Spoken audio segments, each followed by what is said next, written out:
2011년 노벨 문학상의 영예가 자국의 시인 토마스 트란스트르메르에게 돌아갔을 때 스웨덴은 물론 전 세계 문학계는 오랫동안 기다려온 당연한 결과라며 뜨거운 찬사를 보냈습니다. 그는 정치적인 구호를 외치거나 거대한 서사를 구축하는 시인이 아니었습니다. 그는 오히려 침묵과 관조의 시인이었고 평범한 일상의 표면 아래에 숨겨진 거대한 수수께끼를 탐험하는 영혼의 고고학자였습니다. 스웨덴 할리먼이 그의 시 세계를 응축되고 투명한 이미지라는 말로 요약했듯 그의 시는 짧고 명료하며 지독할 정도로 정확한 언어로 이루어져 있습니다. 하지만 그 투명한 창 너머로 우리가 보게 되는 것은 익숙했던 현실이 완전히 새롭게 느껴지는 경이로운 풍경입니다.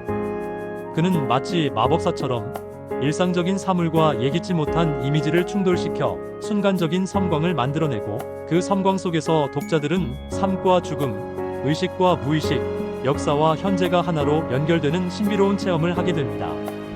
이러한 그의 시 세계의 정수가 담긴 작품이 바로 그가 노벨상을 수상하기 몇 해 전인 2004년에 발표한 마지막 시집 거대한 수수께끼입니다. 이 시집은 그 자체로 하나의 감동적인 인간 승리의 기록입니다. 트란스트르메르는 1990년 갑작스러운 뇌졸중으로 쓰러져 오른쪽 반신이 마비되고 말을 유창하게 할 수 없는 언어장애, 즉 실어증을 앓게 되었습니다. 언어를 생명으로 하는 시인에게 이는 사형 선고나 다름없는 비극이었습니다. 하지만 그는 절망 속에서 무너지지 않았습니다. 그는 왼손만으로 피아노를 연주하며 음악과의 교감을 이어갔고 그 깊은 침묵 속에서 더욱 정제되고 순수해진 언어의 결정체들을 길어 올렸습니다. 거대한 수수께끼는 바로 이 고통스러운 침묵의 시간 속에서 탄생한 그의 생애 마지막 시집입니다. 이 시집에 담긴 시들은 대부분 극도로 짧고 특히 일본의 하이쿠 형식을 차용한 작품들이 주를 이룹니다. 이는 그가 더 이상 많은 말을 할 수 없게 되었기 때문이기도 하지만 동시에 그가 평생에 걸쳐 추구해온 언어의 경제성과 응축의 미학이 극한의 상황 속에서 마침내 도달한 최고의 경지임을 보여줍니다. 따라서 이 시집을 읽는 것은 단순히 한 권의 책을 읽는 행위를 넘어섭니다. 그것은 말을 잃어버린 한 위대한 시인의 마지막 목소리에 귀 기울이는 것이며 언어의 한계 지점에서 비로소 드러나는 진실의 섬광과 마주하는 것이고 삶이라는 거대한 수수께끼 앞에서 우리가 어떤 태도로 서 있어야 하는지를 배우는 과정입니다. 이제 우리는 트란스트르메르가 평생에 걸쳐 구축해온 독특한 시의 풍경 속으로 들어가 그가 어떻게 일상에서 영혼을 발견하고 침묵 속에서 노래를 길어 올렸는지 그리고 그의 마지막 시들이 우리에게 남긴 거대한 수수께끼란 과연 무엇인지를 함께 탐험해 보고자 합니다. 이 여정은 우리를 둘러싼 세계를 완전히 새로운 눈으로 바라보게 만드는 조용하고도 깊은 울림을 선사할 것입니다. 토마스 트란스트르메르의 시 세계를 여행하기 위해 우리는 먼저 그가 즐겨 거닐었던 특유의 풍경에 익숙해질 필요가 있습니다.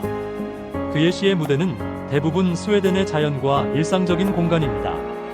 눈 덮인 겨울숲, 수많은 섬들이 떠있는 군도, 새벽녘의 텅 빈 도로, 스톡홀름 교외의 평범한 주택가, 그리고 지하철역과 같은 도시의 공간들. 이처럼 그의 시는 지극히 구체적이고 현실적인 장소에 단단히 발을 딛고 서 있습니다. 하지만 바로 그 순간 그는 독자들을 전혀 예상치 못한 세계로 이끄는 마법을 부립니다.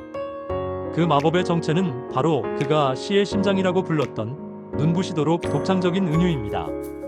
트란스트르메르에게 은유는 단순히 사물을 아름답게 꾸미는 수사법이 아닙니다. 그것은 서로 아무런 관련이 없어 보이는 두 개의 세계, 예를 들어 현실과 꿈, 개인의 내면과 광대한 우주, 현재의 순간과 아득한 과거를 연결하는 다리이자 현실의 표면을 뚫고 그 심층에 숨겨진 진실을 드러내는 창문입니다. 그의 초기 시 중 하나인 서곡들의 유명한 구절을 보겠습니다. 잠에서 깨어나는 것은 꿈으로부터의 낙하산 강하이다. 이 한 문장에서 잠에서 깨어나는 지극히 평범하고 일상적인 행위가 상공에서 아득한 땅으로 떨어지는 낙하산 강하라는 극적이고 위험한 이미지와 충돌합니다. 이 충돌의 순간 독자는 잠과 현실 사이의 아찔한 단절감과 새로운 하루를 시작하는 것에 대한 미묘한 불안감을 온몸으로 느끼게 됩니다. 그는 이처럼 논리적인 설명을 생략하고 직관적인 이미지의 연결을 통해 독자의 감각과 무의식에 직접 말을 겁니다. 또 다른 시 길 위에서에서는 자동차 불빛이 빽빽한 고속도로의 교통체증을 묘사하며 이렇게 씁니다. 불빛의 강물이 흐른다. 우리는 그 속의 용암이며 천천히 앞으로 미끄러져 간다. 자동차 행렬은 뜨거운 용암의 강이 되고 그 안에 갇힌 나는 거대한 지질학적 시간의 일부가 됩니다. 이 은유를 통해 현대인의 일상적인 소외와 무력감은 장엄하고도 비정한 자연의 이미지와 겹쳐지며 새로운 깊이를 얻게 됩니다. 트란스트레메르시의 또 다른 중요한 특징은 경계 혹은 문턱에 대한 깊은 관심입니다. 그의 시적 통찰은 종종 낮과 밤 사이의 황혼, 잠과 깨어남 사이의 순간, 숲의 가장자리, 해안선, 그리고 의식과 무의식의 경계와 같은 사이 공간에서 일어납니다. 이러한 경계의 공간은 안정된 현실의 질서가 잠시 무너지고 서로 다른 세계가 서로를 침투하는 신비로운 장소입니다. 12월 저녁이라는 시에서 그는 이렇게 씁니다. 나는 피곤한 트럭 운전사, 나는 내 트럭 속에서 잠이 들고 길은 나를 싣고 간다. 여기서 나의 경계는 흐릿해집니다. 내가 길을 운전하는 것인지 길이 나를 싣고 가는 것인지 알 수 없게 됩니다. 개인의 의지는 거대한 운명이나 자연의 흐름 속에 녹아들고 주체와 객체의 구분이 사라지는 듯한 신비로운 경험을 하게 됩니다. 이처럼 트란스트레메르는 우리가 무심코 지나치는 일상의 순간들 속에 숨겨진 거대한 심연과 마주하게 만듭니다. 그는 평범한 교회의 집 창문을 통해 역사의 유령들이 걸어 들어오는 것을 보고 숲속의 버섯에서 땅속 깊은 곳에 비밀스러운 메시지를 읽어냅니다.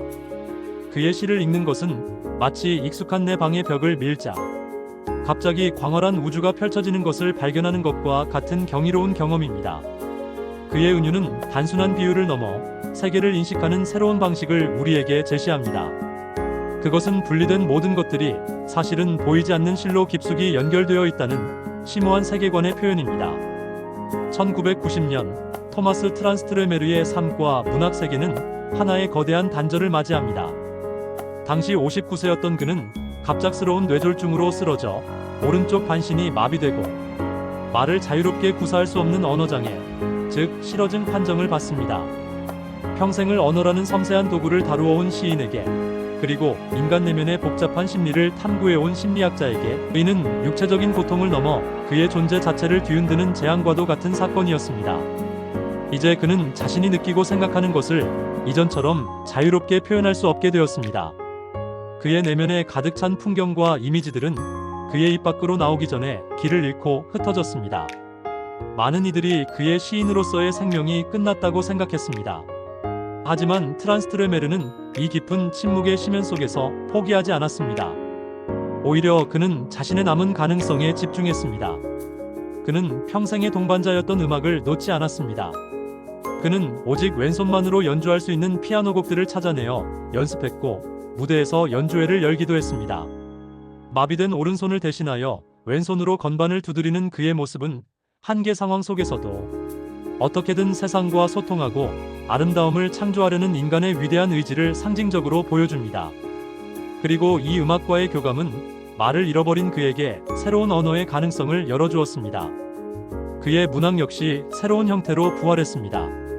그는 더 이상 길고 복잡한 문장을 쓸 수 없었지만 그 대신 오랫동안 관심을 가져왔던 일본의 전통시 형식인 하이쿠에 깊이 몰두하기 시작했습니다. 오치로의 엄격한 음절 구조를 가진 하이쿠는 최소한의 단어로 최대한의 의미와 여운을 담아내야 하는 극도의 응축미를 요구하는 장르입니다. 이는 역설적으로 많은 말을 할 수 없게 된 그의 상황과 완벽하게 맞아떨어졌습니다. 그는 이제 하나의 단어를 선택하기 위해 이전보다 훨씬 더 많은 시간과 노력을 기울여야 했습니다. 단어 하나하나의 무게는 그 어느 때보다 무거워졌고 시와 시 사이의 침묵과 여백은 그 자체로 중요한 의미를 지니게 되었습니다. 2004년에 발표된 그의 마지막 시집 거대한 수수께끼는 바로 이 고통스러운 침묵과 응축의 시간 속에서 탄생한 결정체입니다. 이 시집에 실린 시들은 대부분 매우 짧고 간결하며 하이쿠 연작들이 중요한 부분을 차지합니다. 시집 전체를 관통하는 정서는 화려한 기교나 격렬한 감정의 표출이 아니라 깊은 정적 속에서 삶과 죽음, 기억과 망각의 경계를 관조하는 듯한 고요하고 명징한 시선입니다. 이제 그의 시는 더 이상 현실의 표면을 뚫고 다른 세계로 도약하려 애쓰지 않습니다. 대신 그는 이미 현실과 다른 세계의 경계선 위에 조용히 서 있습니다. 그의 언어는 그 경계에서 들려오는 희미한 소리, 혹은 그 경계를 비추는 희미한 빛과도 같습니다. 예를 들어 시집에 실린 한 하이쿠는 이렇게 노래합니다. 보라, 내가 앉아있다 마치 닻을 내린 나비처럼. 날개가 TV 화면처럼 깜빡인다. 여기서 나는 땅에 앉아있지만 동시에 언제든 날아오를 수 있는 나비의 이미지를 통해 육체적인 구속과 영혼의 자유 사이의 미묘한 긴장감을 완벽하게 포착합니다. 결국 뇌졸중이라는 비극은 트란스트레메르의 세계를 파괴한 것이 아니라 오히려 그것을 가장 순수하고 본질적인 형태로 증류시켜 주었습니다. 그는 말을 잃어버린 대신 침묵의 언어를 얻었습니다. 거대한 수수께끼는 한 인간이 자신의 육체적, 언어적 한계를 어떻게 시적인 힘으로 승화시켰는지를 보여주는 감동적인 증거이자 그의 시 세계가 도달한 최종적인 경지를 보여주는 귀중한 유산입니다. 거대한 수수께끼는 짧은 시들의 모음이지만 그 안에는 트란스트레메르가 평생에 걸쳐 탐구해온 주제들이 압축적으로 담겨 있습니다. 이 시집을 깊이 이해하기 위해서는 개별 시의 조각들을 하나씩 음미하며 그 안에 담긴 다층적인 의미의 결을 따라가 보는 과정이 필요합니다. 그의 시는 논리적인 해석을 요구하기보다는 독자의 직관과 감각을 통해 직접 체험되기를 기다립니다. 시집의 문을 여는 첫 시 독수리 바위는 그의 후기시 세계의 특징을 잘 보여줍니다. 시인은 쓰레기 더미 위에서 태양빛을 마시는 투명한 술잔처럼 빛나는 버섯을 발견합니다.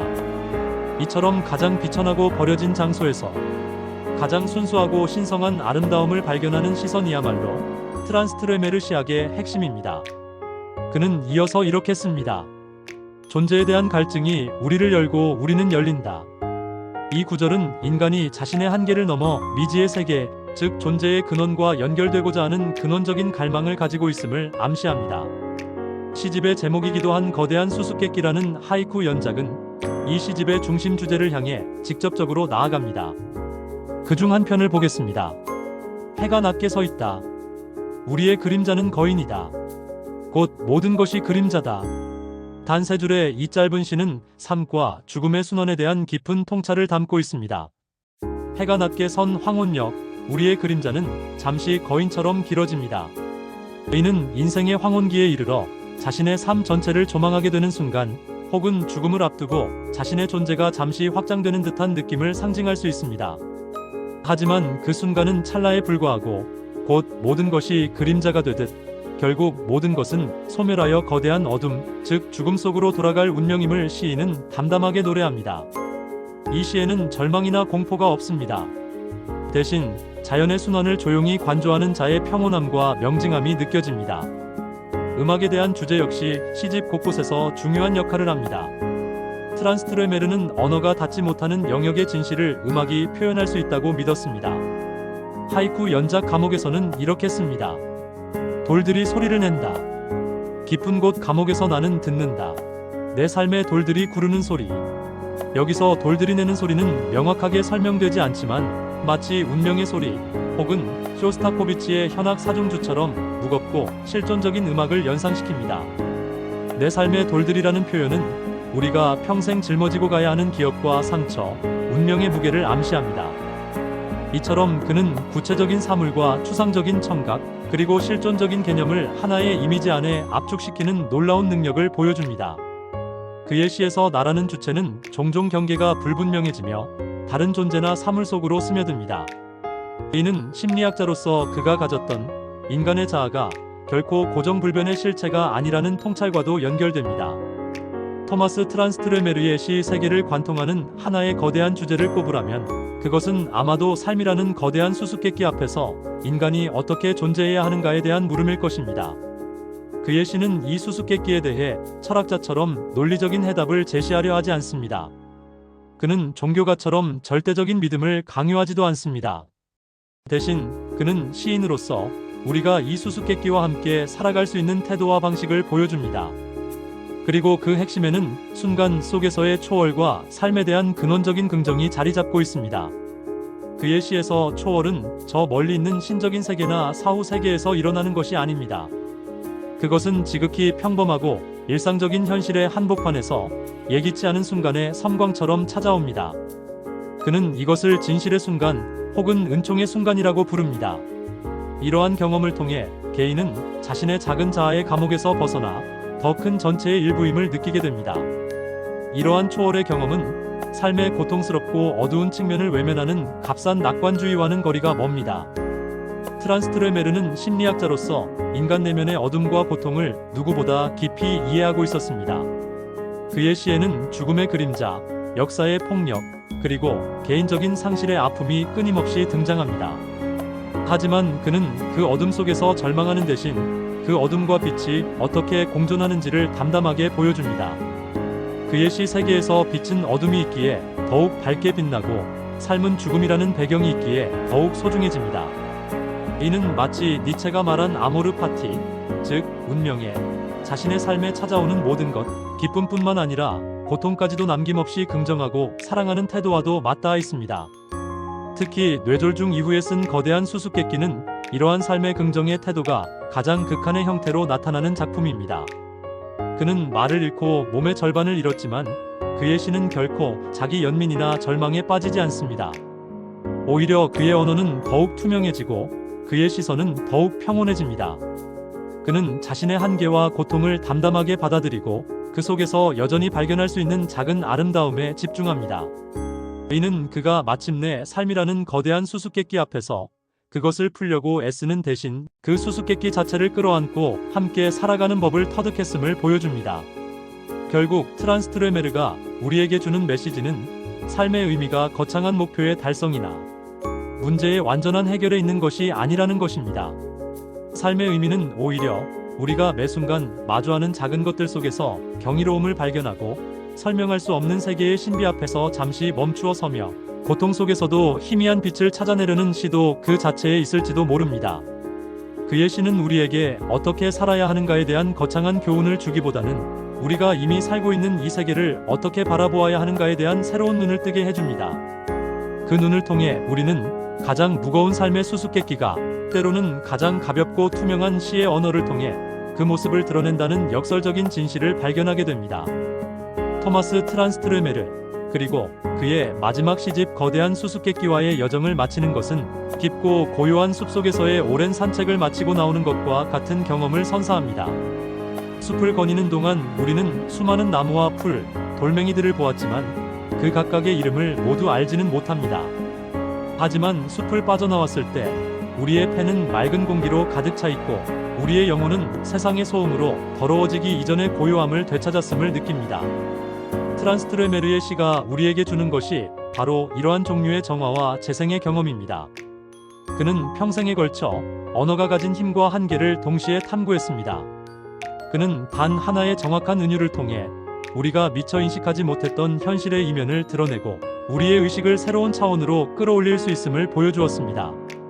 그의 시는 스웨덴의 구체적인 풍경에 깊이 뿌리내리고 있지만 그가 다루는 주제, 즉 기억, 꿈, 죽음, 그리고 존재의 신비는 국경과 문화를 넘어 모든 인간이 공감할 수 있는 보편성을 지닙니다.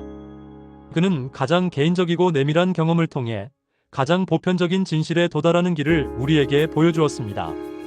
특히 뇌졸중이라는 비극적인 사건 이후 그는 언어의 상실이라는 절망적인 상황을 오히려 자신의 시 세계를 가장 본질적인 형태로 증류시키는 기회로 승화시켰습니다. 거대한 수수께끼는 그 결과물입니다.